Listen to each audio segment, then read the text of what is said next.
It's amazing the amount of data that's out there, and people don't realize how much they're setting themselves up to become potential targets, whether it's being a target at a company or even in their own personal lives because of data that they put out there. Welcome to the My Future Business Show, where we get you in front of your best audience and keep you there. Not only are we interviewing the biggest names in business to help you become even more successful, we're inviting you to book your spot on the show to help you grow your business. So at the end of the call, make sure you fill in the interview application form at myfuturebusiness.com/interviews. Hi, and welcome back to the My Future Business Show. I'd like to take just a moment of pause to thank you so very much for supporting the show. We have some incredibly powerful guests on the show. We talk about some very important topics, and today is going to be no different. I'm online with PETER WARMKA. Now, Peter has a very deep background. He does a lot of security work, and we're going to uncover some of the myths, the truths about how people engineer your exposure to risk and breach privacy and all of those sorts of things. So welcome to the show, Peter. It's wonderful to have you here. Thank you, Rick, so much. I really appreciate the opportunity. I know the time difference is quite extensive for you. It's getting to be a little bit here. We're approaching the evening and you're just waking up with your coffee. Well, yeah, pretty much. And I have most certainly had my coffee today, Peter, because that's one of the most important parts of my day. Mine as well. And speaking about lifestyle and what we do in a day, Peter, I'd love to learn a little bit more about yourself personally, before we jump into the core of the call. What do you like to do with yourself when you're not working? Well, when I'm not working, that's a good question. I feel like I'm always working, whether it's in the business or working, trying to take care of things I need to take care of at home to keep everybody happy. But I'm happily married and have 3 children and 3 grandchildren. I've been very blessed, and when I have time, I like to spend more and more opportunities with them because at the end of the day, that's what should be the most important, right? That's our legacy. That's what we leave behind is our family, and I really, really enjoy and treasure that. Yeah, that's powerful stuff. And you and I were talking about, friends and family and that sort of stuff prior to the interview today, weren't we, Peter? And it was Yes. At the core of that for me was, there is a balance between what we do online and what we do offline. But I'd love to go back a little bit as to how it came to be that you're doing what you're doing today. Whoa, that's a story.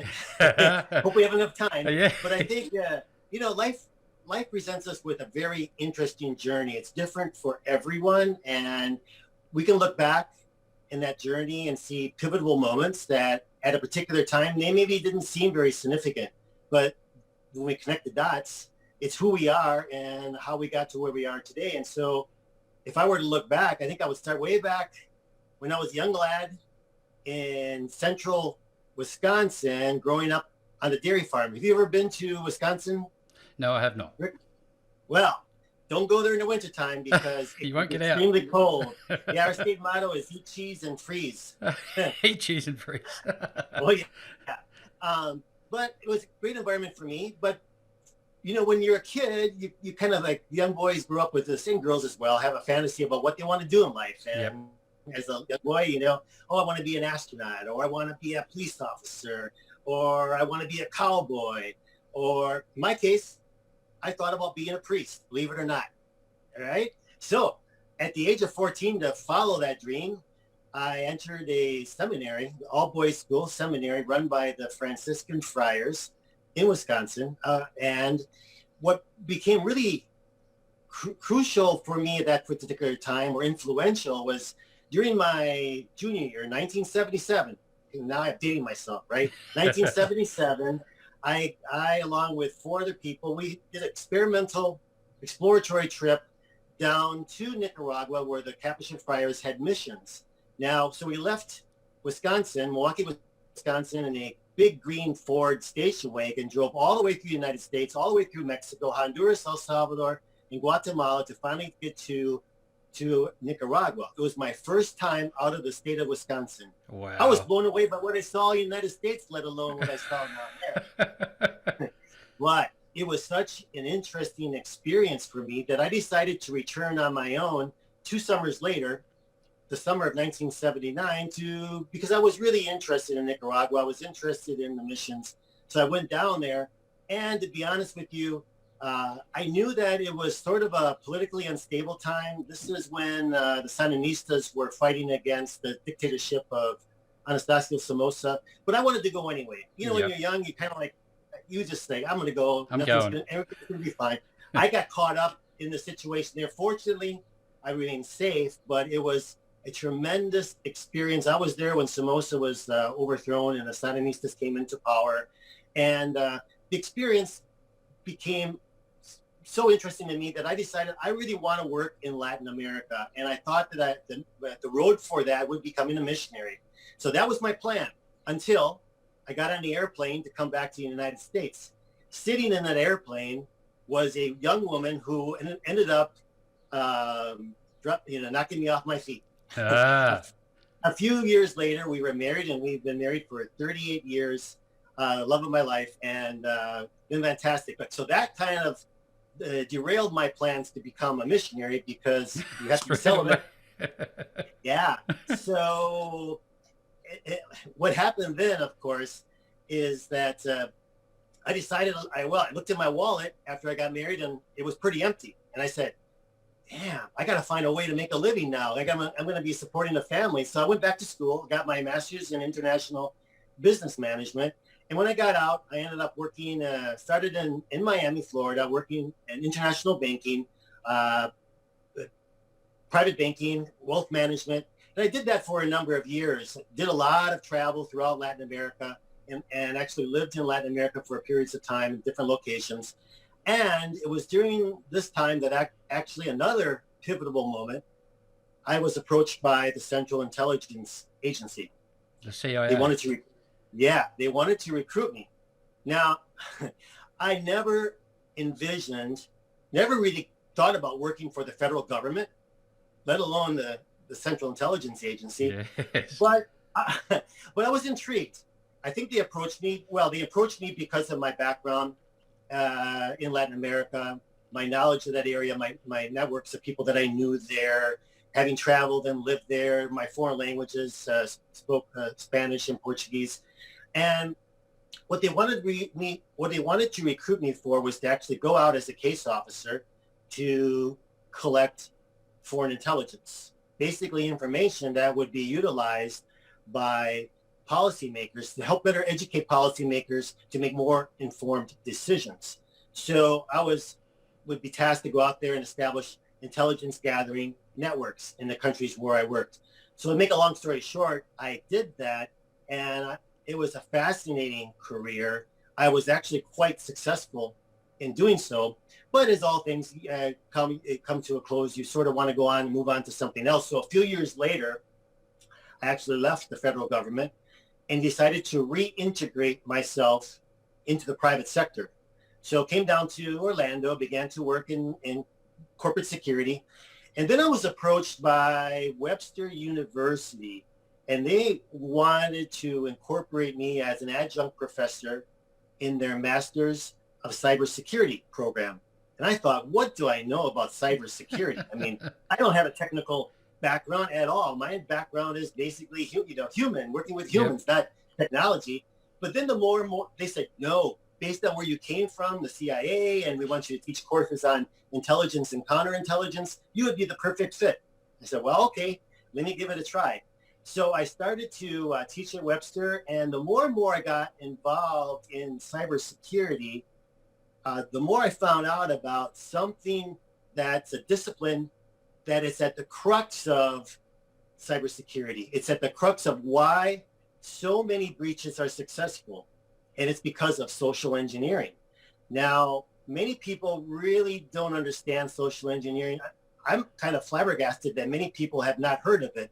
And those people who I've asked, do you know what social engineering is? Many of them can't explain it. They really don't have an understanding.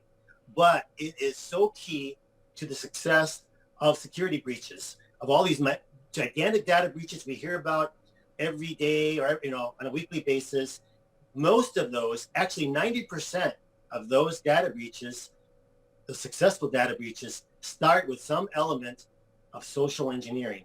It's phenomenal. So it's because of that I decided to go out and try to speak more to the general public. In addition to teaching at Webster, I've published a number of articles on the topic.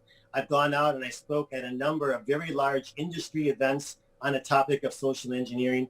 And more recently, I've set up my company, Counterintelligence Institute, to predominantly focus on this issue, trying to raise the security awareness of organizations, not just private companies, but also nonprofits, academic institutions. All such organizations are being attacked. All such organizations suffer breaches. Now, we don't, we only hear about a fraction of those breaches because not all organizations are required to report them. And why would you report them if you're not required to?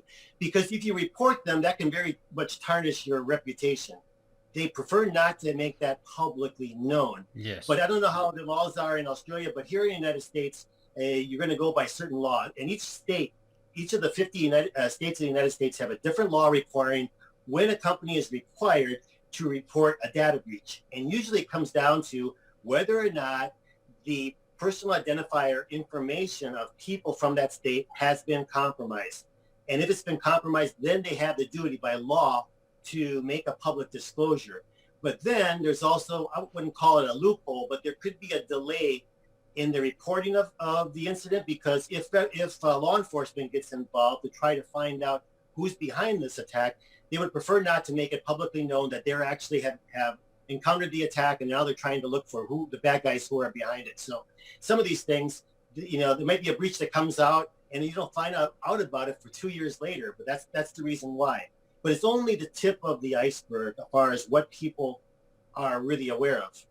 And the need is so great, though. The need is huge, and that's why I set up this institute and trying to get the word out. And I think the need is huge for this. Yes. It is tremendous, because most organizations think it's an IT problem, and they will pump all kinds of money into IT, into technology.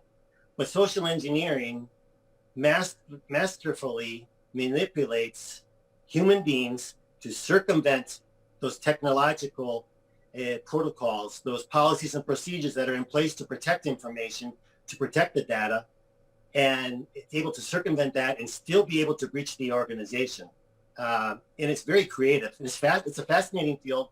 And I learned a lot of these things and I used them as in my previous life. But now I see how I can help defend organizations here against those entities, groups that are trying to breach security. And there's a multitude of them. Yeah. Predominantly, it's organized crime, but it can also be foreign intelligence services. There's a lot of activity in that regard, as well as other types of entities, activist groups, etc. It's really a huge market and a big concern. Should be a big concern. There's, you just need to look at the political sphere at the moment to get a bit of an inkling about what's going on there, but we won't go into that side. But, going back a couple of steps, though, Peter, what I really take from this is that you have a movie storyline in your journey, let alone starting this counterintelligence business. It's just a fascinating story. So thank you so much for sharing that side. Now, you are right. You are absolutely correct. A lot of people don't understand what social engineering is. I wonder if we can break it down, I guess, into its core parts. Sure. I think that, we would look at, first of all, let's go through the methodology of what, if someone wants to breach the security of an organization, what are the steps? A lot of these are the same steps that I would use out in my career. First of all, we identify what do we want to steal? What do we want to obtain? Maybe it's information. Maybe it's money in someone's bank account. That could be information, proprietary information. Let's say, for example, companies that are involved in R&D.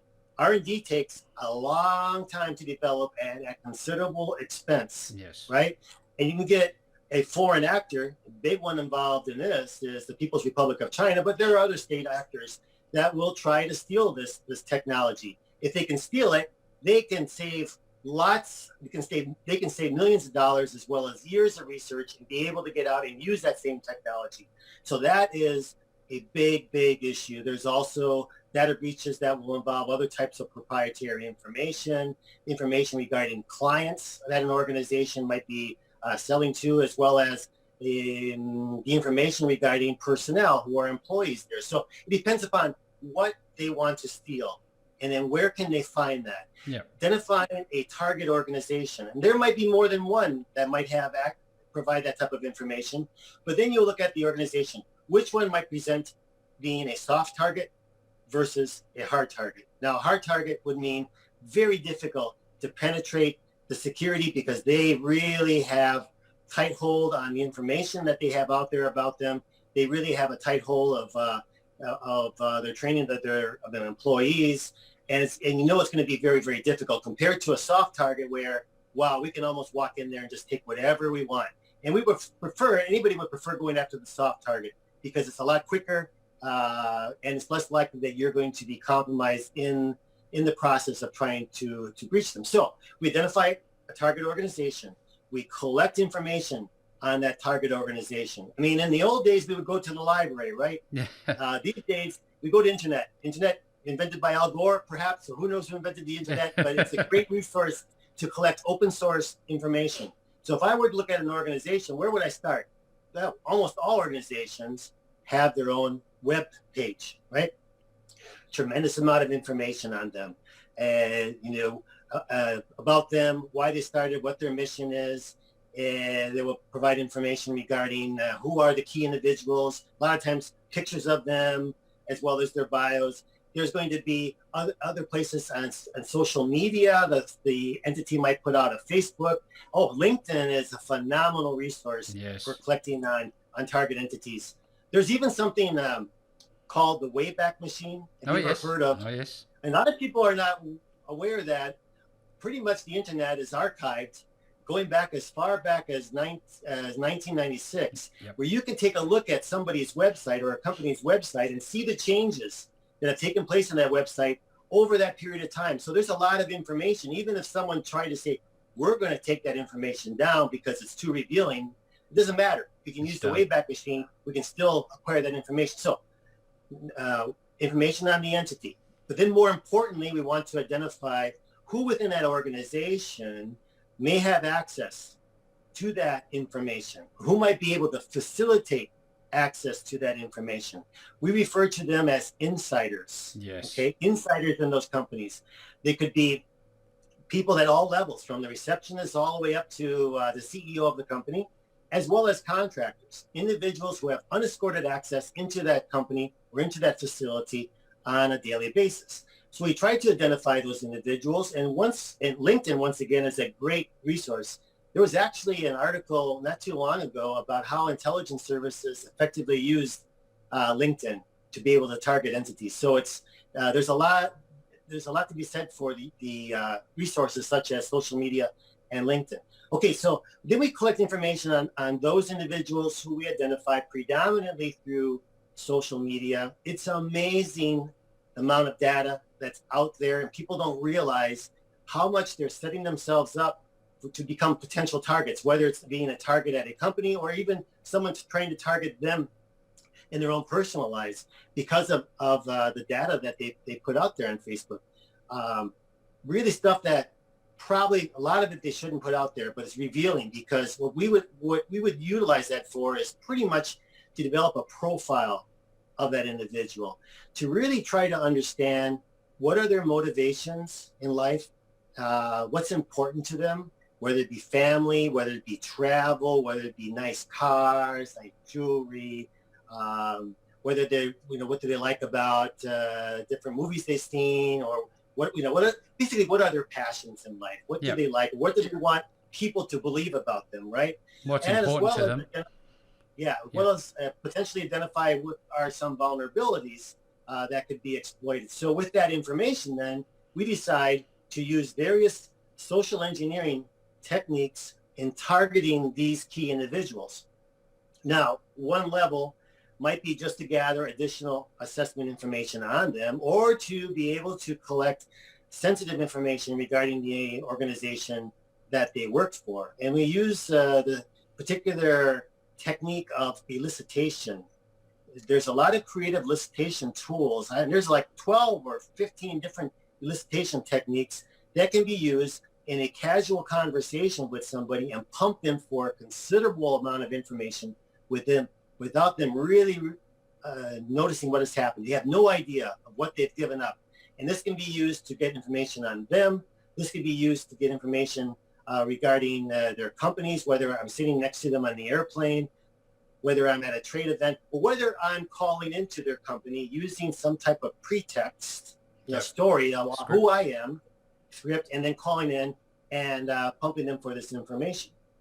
But when we look at social engineering, I guess the definition of social engineering could be, it's basically the activities of a social engineer is to artfully manipulate a second party to undertake an action which may or may not be of interest to that second party. It could actually be detrimental to that second party, but it meets the social engineer's objectives. Another term I like to give to this, it's a little bit more simplified, is people hacking. We hack into people, right? And we get the people to do what we want to accomplish to help get into the company or the organization. And there's predominantly 4 different channels, we call them attack vectors, to be able to social engineer our way into a target. In the old days, we would think about snail mail, mail that we get in, but that is getting to be kind of outdated. The 4 channels that are really, really active today and useful and effective are, first of all, we call email, which people may have heard of, phishing. Yes. Okay? And that's what most people have heard of, phishing, and getting those emails that come in to try to get you to click on a link that maybe if you click on that link, it could result in the uploading of a malware up into your system, whether it infects your computer, your laptop at home, or it actually helps you get into beyond the firewall that a company might have to get into their network. Very effective. And that's one of the most popular ones today, but it's not the only one. And it is not the most effective. The second one that's up and rising is the use of SMS, text messaging.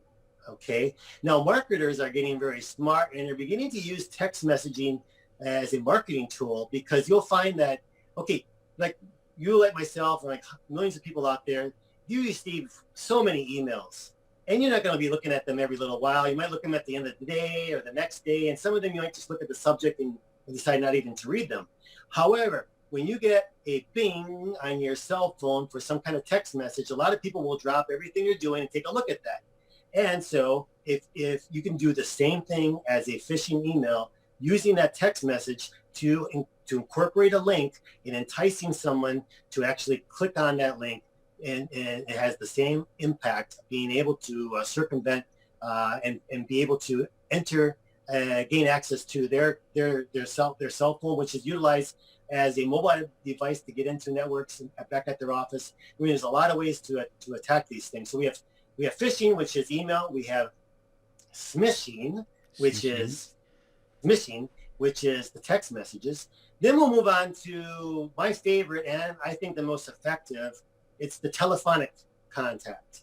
And we refer to that as vishing. Vishing. Vishing. It's almost like I'm speaking Russian. Vishing. Well, some of the best people in the industry that use this are basically Russians, by the way.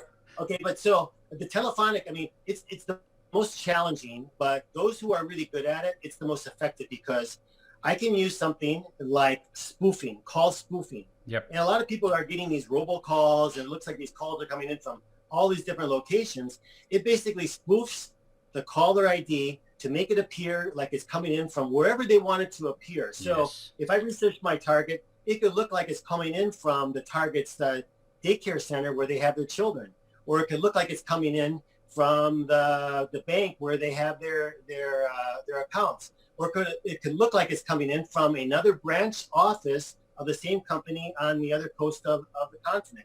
And then you can use whatever pretext you want to engage that individual. It already seems like you have some credibility because you see that caller ID coming in. Yeah. So if it looks like you're calling in from another side of another office, people already, they assume. Before I get into the next topic, let's talk about the reason why all these things are so successful. It's because of different influence techniques that social engineers will use. And the biggest one is trust, right? We leverage trust. trust is something that's been, since the dawn of civilization. Yep. Trust has been crucial to the survival of groups. People will bond together and they trust each other to be able to defend against whatever threats that are external to them. But as societies grow, it's important, that trust, but we tend to have this automatic reaction to trust somebody. When I grew up, I was taught, trust everybody until they give you a reason not to.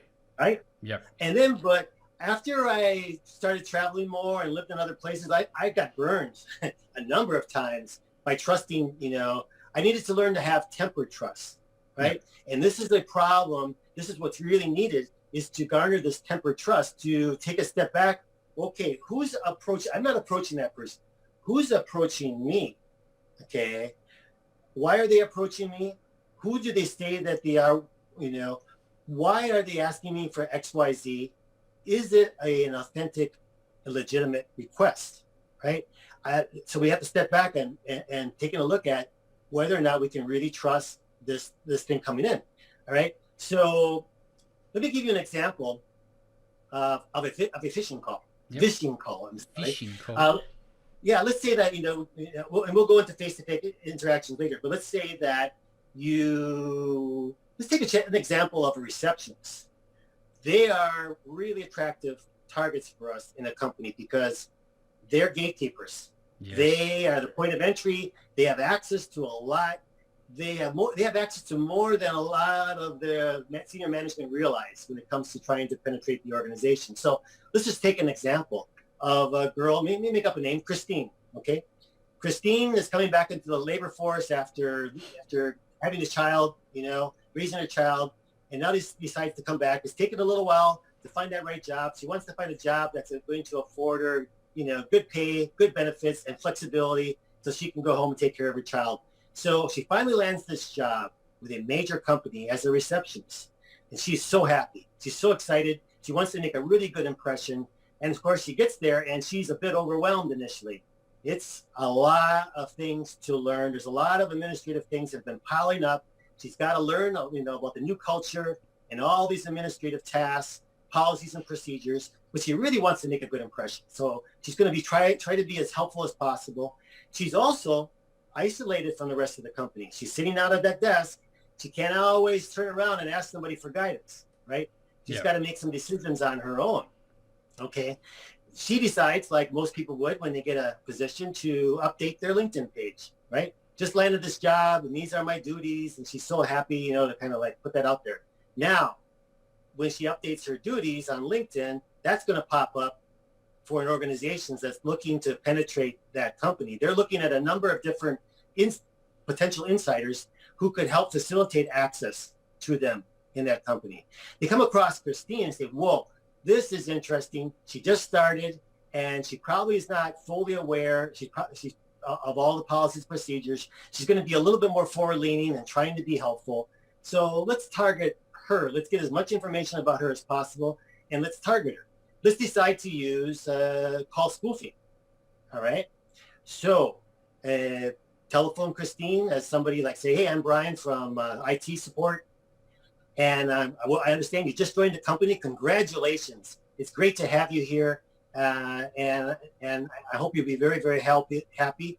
And we would like to provide any sort of assistance to you. And by the way, I've noticed that there is a problem with the system. And I'm worried that if we don't remedy that, it's possible that your system is going to crash. And she's thinking, wow, my goodness, if my system crashes, I got all this stuff I need to take care of. If my system crashes, it's going to be a disaster for me. And he's saying, well, I can take care of, at your convenience, I can take care of this, and it's a real quick fix. We can take care of it within 10 to 15 minutes. I can call you back, or, no, what? Can we take care of this now? Of course. And he'll say, let me send an email to you right now, and I want you to click on that link, which will allow me access into your system. I will be able to get into your system, and I will be able to do a lot of updates on your profile within the system to be able to make sure everything's updated so that you can avoid the system crash. Okay, he sends it in and he's got her engaged in a conversation, distracting her, and he's taking care of this. Meanwhile, he's getting in the system. He's able to open up backdoors for him and his team to get in at a later date. And then, he's done in 15 minutes. He thanks her, and she said, wow, Brian's a great person. I'm so glad. It's so fortunate that Brian's been able to help me out to prevent what could be a catastrophe for me. And what little she didn't realize is that basically she facilitated what would become a major security breach for her company. Yeah, so I mean, that's just one example I of can how imagine. you can tie these things together. Now, with this would obviously lead into the importance of being aware inside the organisation as the leader, as the actual security person. Policies and procedures are one thing, but the soft targets are obviously the individuals, because they are the heartbeat of any organisation. Now, in terms of, I guess, the hard tech style organisations, what are some of the mechanisms that they would use to infiltrate businesses that don't generally have a lot of human interaction requirements, like a receptionist? Well, I mean, there's always going to be humans that are going to be interacting. Basically, you have some really professional hackers that are able to get through the systems without necessarily utilizing humans to help circumvent it. But the vast majority of individuals behind security breaches, though, will be utilizing social engineering as the major way to initially get into the system. And once they're in the system, then they can utilize different ways to escalate within the IT system, greater access along the way. They have different ways of doing that from an IT standpoint. But another way that we can try to attack an organization would be through that face-to-face human interaction. That's one of my favorite. That's what I've been used very successfully back in my career, looking for different ways to actually engage an individual. And that doesn't happen necessarily. It doesn't have to be walking up to the receptionist at the company. There's a lot of different ways that we can target people who might work at that company. Let's just say, for example, if I wanted to target a company, I would look at Google Earth. I would take a look at, I would do some virtual reconnaissance of that firm and look at, where are some of the points of access to that firm? More importantly, what are some of the businesses that are in the vicinity of that company, which for two reasons. First of all, where are businesses where individuals who work there might come out during the day to go to lunch, to have coffee, to go to the fitness center, to work out, or go to the bar after hours?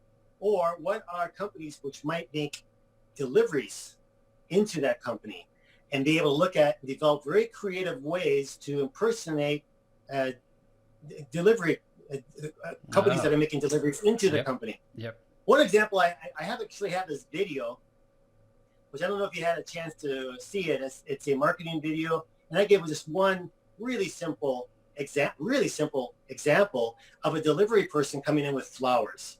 And he just has a hat. He has a beautiful bouquet of flowers. He walks to the receptionist and said, listen, I need to make a delivery of these flowers to a senior executive on the top floor. It's her anniversary and her husband wants to send these flowers to her. Normally they would say, well, leave them here or whatever, but he's supposed to go up there and he's supposed to sing this personal greeting.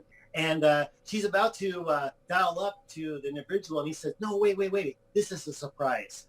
Just let me go up there and I'll deliver these. And she said, oh, how sweet. So she said, go right up, So he goes up on the elevator, he's making sure he doesn't do anything while he's being, like he's under the surveillance of CCTV cameras. But then he leaves around the premises a number of USB drives, which are marked confidential payroll. Now, in the bathroom, at the break rooms, in the hallway, places where employees might come across this USB, they take a look at it and it says confidential payroll. I've got to look at that.